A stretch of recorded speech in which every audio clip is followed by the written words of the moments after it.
Steve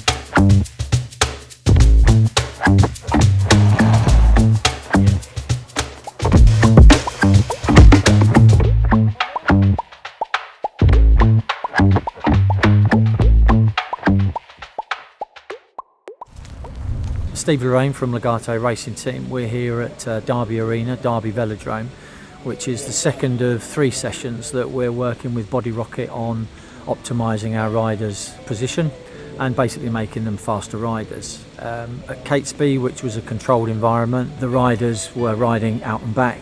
Derby Velodrome is obviously as controlled an environment, but it's a very different environment in terms of being a track, a short track. So the riders are going to be doing 8 to 10 laps every ride.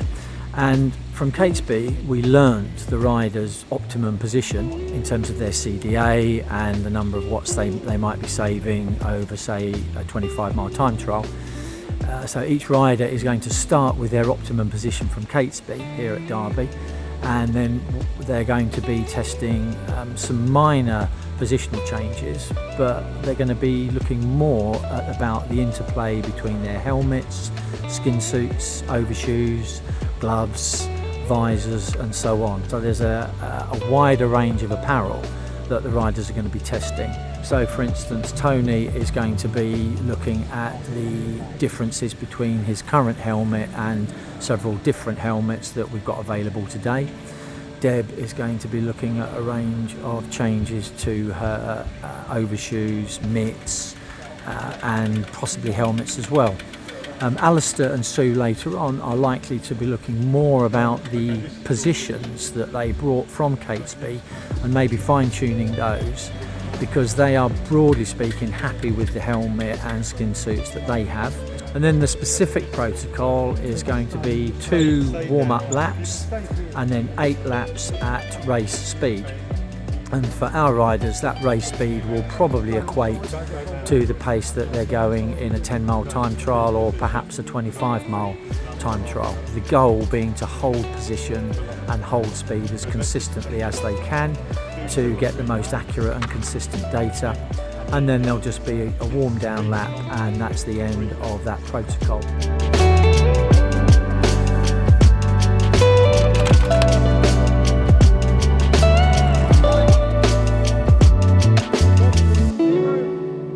Concentrate on, position, hold, being on the saddle, and then like that core stability.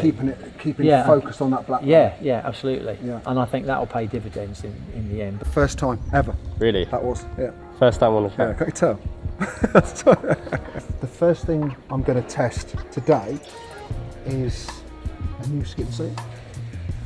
I'm going to test that versus the baseline of the old one, so I can see whether I've wasted my money or not. And we're testing a number of helmets as well, so testing the HJC AdWatt with a visor, which we didn't have at Catesby, because I couldn't see the numbers, but that's by the by.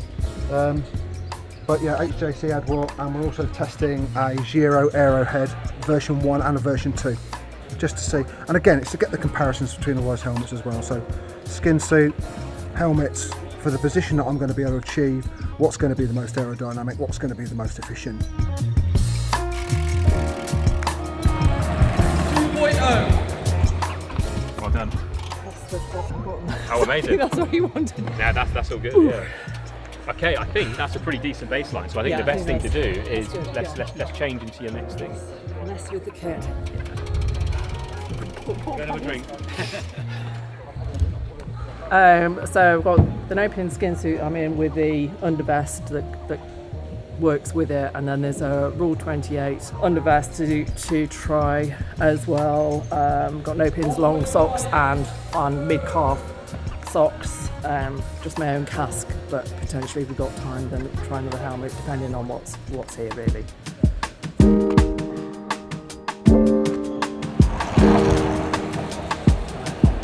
Last year I suffered issues with my neck. It turns out I've got deterioration between C5, 6 and 7. This meant 2 of my discs bulged out. I've also found out that I had an impingement on between 5 and 6, and it nipped on a nerve, so I was immobile for about 4 weeks and off the bike for about 12. So on medication and rest, so I'm back on the bike.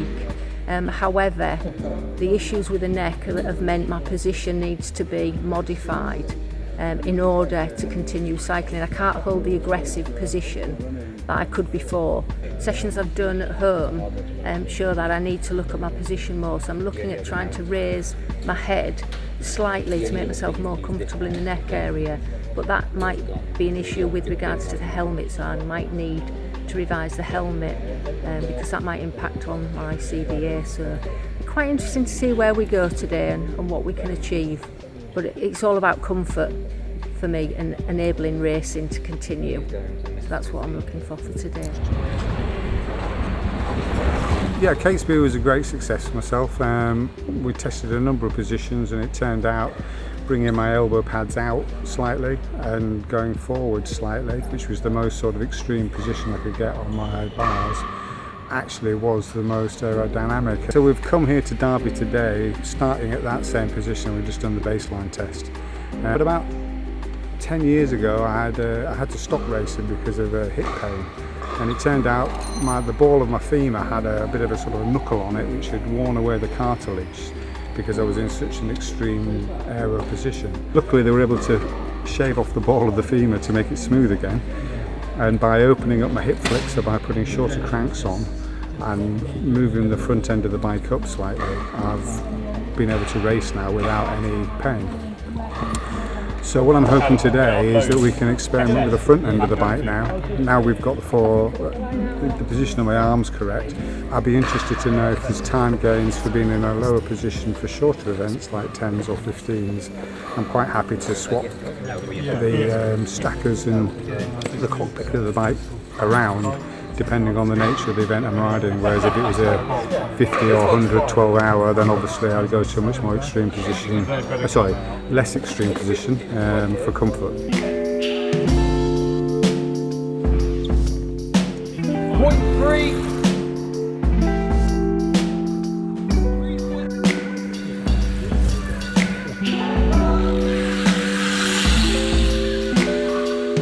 How did that feel? Hard, yeah. Well, you were at sub 20 again. Was I? In the middle, yeah, and then you ended up just 20.1, 20.2. So you were bang on. I mean, you were bang on. That's faster than we anticipated as well. But it felt good. It felt all right. Yeah. I think I feel like I'm holding the line better. Yeah, absolutely. I've got you on slow mo. I'll show you some footage when you get a second. That's right. So that's your helmet. That's my insert, by the way. Okay, mate, no problem. Right, so change 1, Giro Arrowhead Mark 2. Yeah.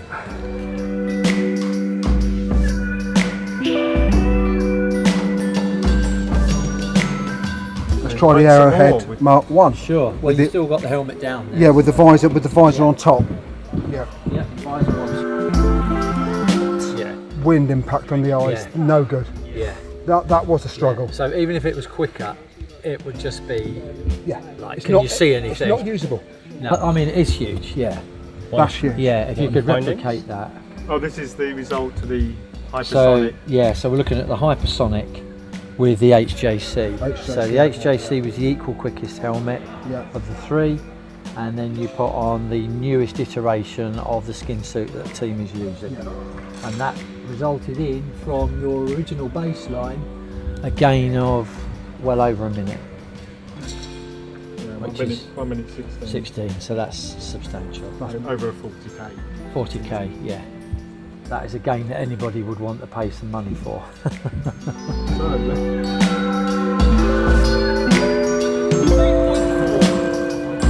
No, I've been on the track on the tri bikes, which is not quite the same because you're much more subtle. You've got a lot more. Well, it feels like you've got more body weight to play with in terms of turning the bike.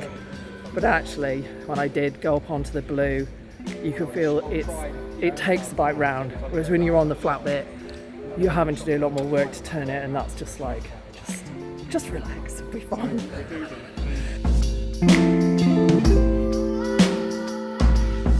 That was good.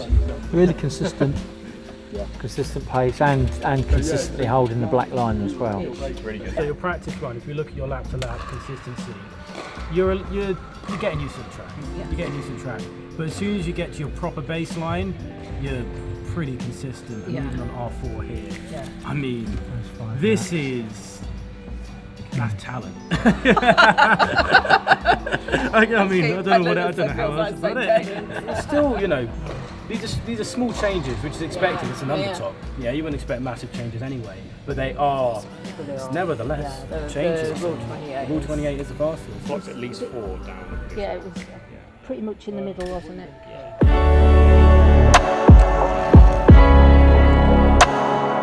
So, okay, so that was more comfortable, but felt or sounded windier. Yeah. Like, because your head was, Yeah, it was well, obviously harder. everything was 10 millimetres up, Yeah, it but sounded more, comfort was definitely more made where a you difference. want it. Yeah, more relaxed. The whole of Yeah. the body felt. Yeah.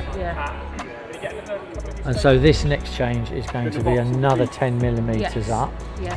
to That increase gives the us comfort. 2 gauges on the baseline Yeah. before we start. Yeah. looking at maybe And then we can see the dashboard, and then see what impact that's had, and then you've got some decisions to make then about holding or twisting and doing something else.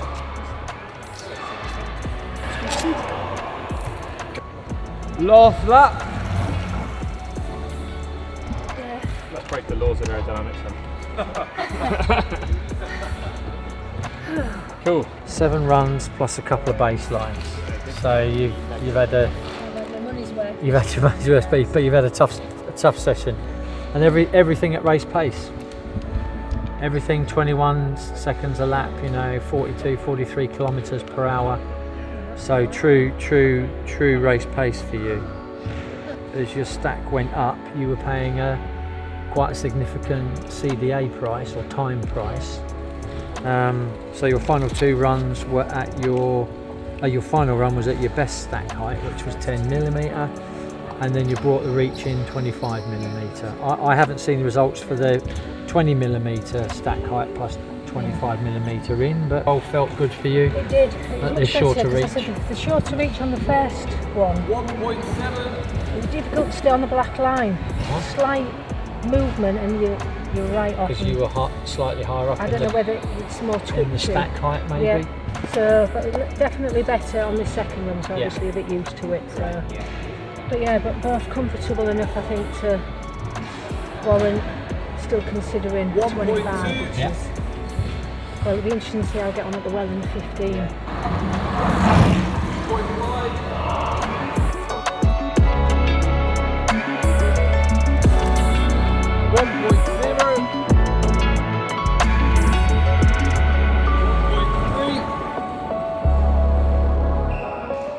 So 2 baselines and six runs. Yeah, very good time efficiency.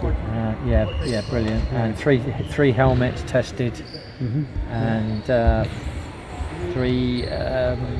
four other positions. Yeah. Stack heights 10, 20, 35. Bose was 4 faster. Going up the first 10 was better. Yeah. And then it was 4 slower. Yeah. So. It is interesting that Alistair could have 3 different height levels at the front, and the only the price to pay would be a relatively small price to pay for quite an important comfort increase over longer distances. So at the end of a very long day of testing, and quite exhausting, not just for the riders but also for the people off track, there's a whole plethora of results that each rider has got from their individual test. In Tony's case, one of the key things for him was to ascertain which was his fastest skin suit based on the position that he bought from Catesby, and then he had the option to test some helmets as well.